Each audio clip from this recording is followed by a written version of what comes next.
Now let's move on to ranges. Calling 3 bets. This is an area where mistakes are often made. And here, I will be carefully looking at each individual position against almost every single other position in a very detailed manner. And in this case, we will be looking specifically at the earliest position against the ranges of cutoff button and so on.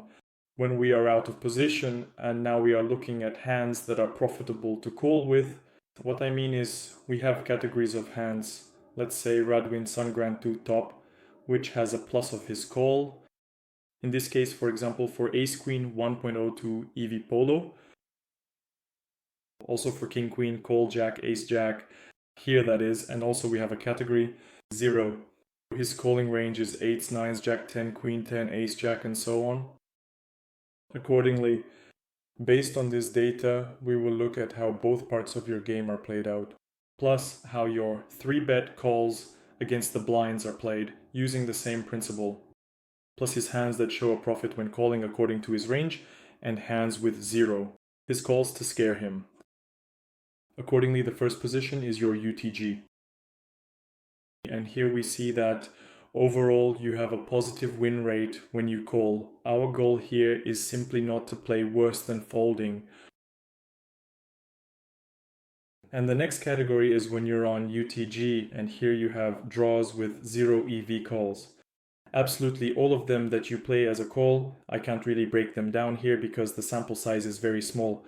But the hands are performing better than folding, and accordingly that's already a pretty big plus. Now we look at plus EV calls against the blinds. Everything is good here as well, really great, and hands with 0 EV calls too. And here we also see a win rate better than folding, so there's nothing that needs to be changed here. I would leave it as it is, but again, the decision is yours, so these are just recommendations for you, since this is for you. 7 max, 6 max. I've reviewed all 3 positions, or rather both UTG positions, and EP. Because overall there are not that many hands in play, so I will just move on from this point, and we will then proceed to look at your calls from the Member of Parliament, which are quite important for our discussion. Let's look at MP. Your situation is a bit worse here, but that could just be a sampling error. Maybe it's just one of the hands, like in fact it is. This ace at home. Very much at home. The 10 just happened to end up at home overall, but I think there shouldn't be a 10 at home here. Often, this probably should just be a 4-bet. For the most part, if we look at MP versus button,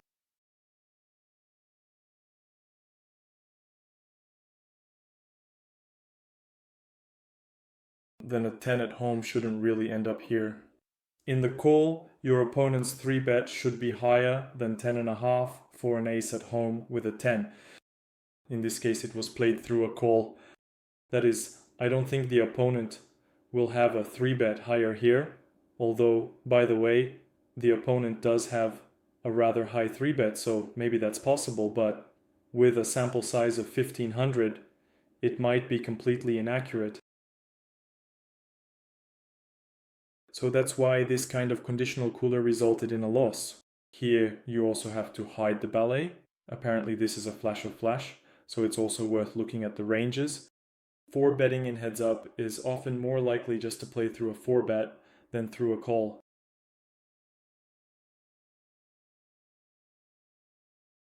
So let's move on. Next, let's look at the hands that are called with 0. And you in here for 26.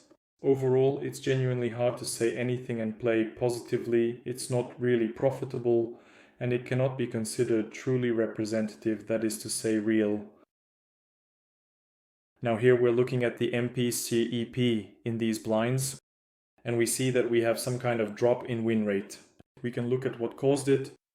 Again, maybe it was just some hand that was played badly.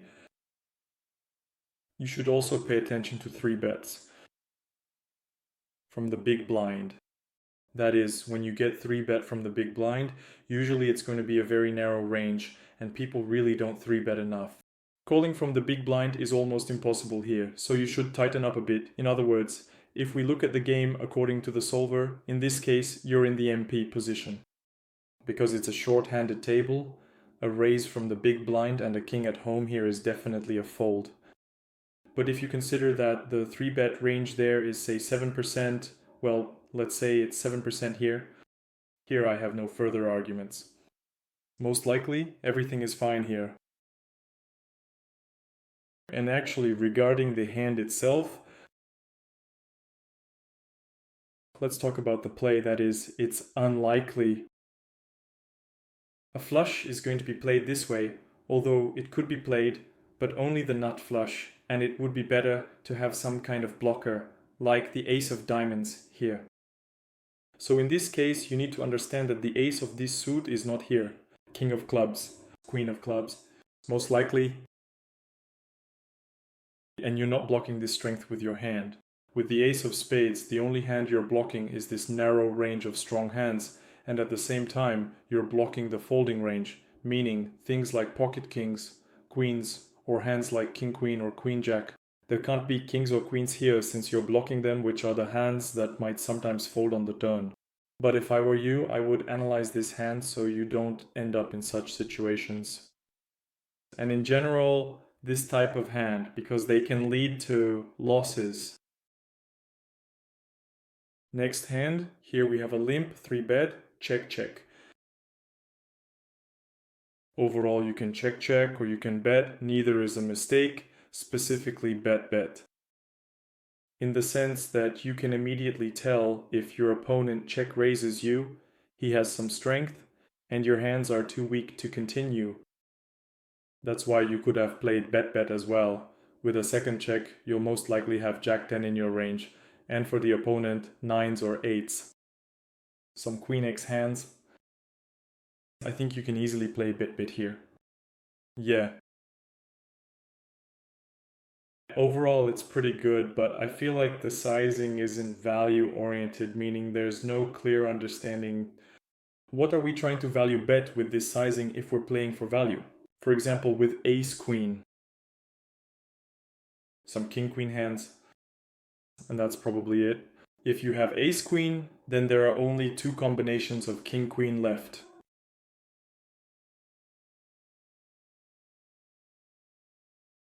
I honestly think that this hand would have played out a bit better through a flop bet. Either a bet or a small bet on the turn and a shove on the river, because then you'll be representing both flushes and full houses. And so that would have created a more dangerous situation for your opponent. So I did digress a little here. That's what we end up with. Plus his hands against the blinds in 0. And in hands against the blinds, you push, plus maybe it's just the category, plus his hands get overplayed, although connectors are present in both cases. Now let's move on to tofu out of position. Accordingly, Kotov is out of position here, and only against the button can he end up in this spot. Most likely, I might have the wrong filter because the calling range is probably wider than I'm assuming. Although, by the way, no, the range actually matches quite well. So, regarding his hands, except for the queen, the rest act as they should. You can just not highlight them and leave them as is. But here, our connectors shouldn't be called, nor should ace-5, so overall, this is the entire range of your and his calls. And if, accordingly, you invert it, take queen-jack, connectors, 10-5 here is generally fine as well. And that's why I don't see any problems here. And hands with 0. EV here is also generally good. A positive win rate when you call a 3-bet, that's really great, that's very good. Calling 3 bets against the blinds is also excellent overall. So I can't really find fault with anything here.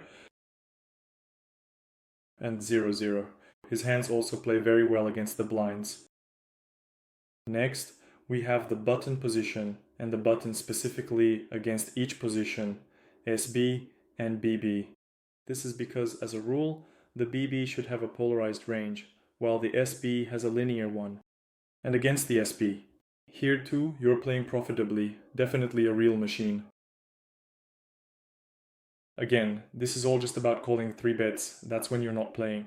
4 bets and overall. I'm really surprised that the results here are positive. Seriously, respect for that. And now, against the BB, because I don't see any mistakes here. Maybe a few against the BB, but again, nothing too critical. Again, as I said, this could just be the variance of a single hand or maybe 2 hands that brought you into the negative. So this is exactly the kind of polarized 3 bet I was talking about. The bet looks really strong, especially since you have the 10 of hearts blocking a lot of flush draws. It's hard to fold here, but a call will most likely be about 0, and this is the second hand. A call is good for us since we block ace-jack and opponents usually only freeze up with ace-queen or ace-king. There are a lot of draws that didn't complete. But here, you need to understand that your opponent is mostly capable of bluffing you, at least in this particular spot. It looks like he knows how to do it.